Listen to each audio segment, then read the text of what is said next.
الصلاة والسلام على رسول الله. زيدوا قربوا يا الحاضرين، يا سادة يا مادة ويا مالين العقول الرزينة. اليوم في هذه الحلقة ما غاديش نعاود لكم خرافة ولا سيف ديازن.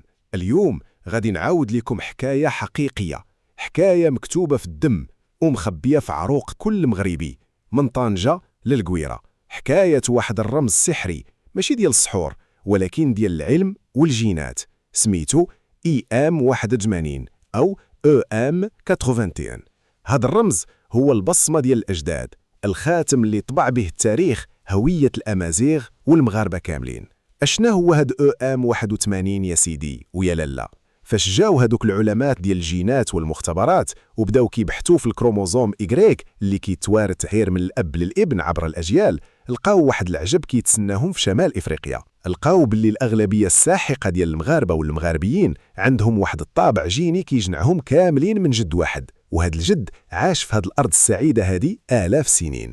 هذه البصمة الأبوية هي اللي سموها العلماء EM 81. فين ما مشيتي، في الجبال ديال الأطلس، في الصحراء ولا في المدن العتيقة، هذا الجين كيجري في الدم. شوفوا شحال دازوا ديال الحضارات على هذه البلاد. جاو الفينيقيين، دازوا الرومان، جاو الفاندال والبيزنطيين، ومن بعد الفتح الإسلامي والعرب. اللي قرأ التاريخ غير في الكتب يقول هاد الأرض تبدلات وتقلبات 100 مرة والسكان ديالها تبدلوا، ولكن ملي ينطق العلم قال كلمته، الدم ما كيوليش ماء. الجين EM 81 بقى صامد بحال شجر الأركان. الدراسات العلمية تبتات باللي هاد السلالة هي السلالة الأبوية الأصلية ديال شمال إفريقيا، وهي اللي كتسيطر على الخريطة الجينية ديال المغاربة بنسب كتوصل ل 70% ولا أكثر في بزاف ديال المناطق. والمفاجأة الكبيرة اللي جابها هذا الرمز الجيني واللي خص كل مغربي يفتخر بها هي أنه قضى على ديك الخرافة ديال التفريق بين الناطقين بالعربية والناطقين بالأمازيغية. العلم فرش كل شيء وقال باللي رحنا بحال بحال. الأبحاث بينت باللي المغاربة اللي كيهضروا بالدارجة والعربية والمغاربة اللي كيهضروا بالشلحة والريفية والسوسية كلهم عندهم نفس الأصل الجيني ونفس البصمة الغالبة EM 81. هادشي كيعني باللي التعريب في المغرب كان ثقافي ولغوي وديني، أما اللحم والدم راه بقى مغربي أمازيغي أصيل، خاوة بالدليل والبرهان القاطع.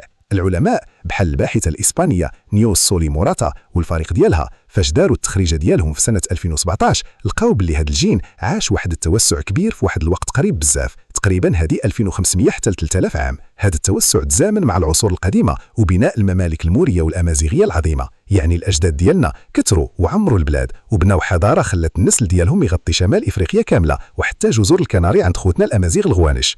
إيوا يا سيدي، هذه هي حكاية EM 81، حكاية كتورينا باللي الشجرة المغربية جدرها ضارب في عمق التاريخ وورقها كيعانق السما. حنا ماشي غير تجمعنا صدفة في هذه الرقعة الجغرافية، حنا تجمعنا قرابة وجينات وتاريخ مشترك. الدم اللي كيجري في عروقنا هو نفس الدم اللي قاوم وبنى وحافظ على هذه الأرض، واليوم بفضل العلم ولينا كنعرفوا باللي هويتنا مكتوبة لداخل في الخلايا ديالنا. والله يرحم من قال اللي تلف ليه أصله يقلب في جيناته.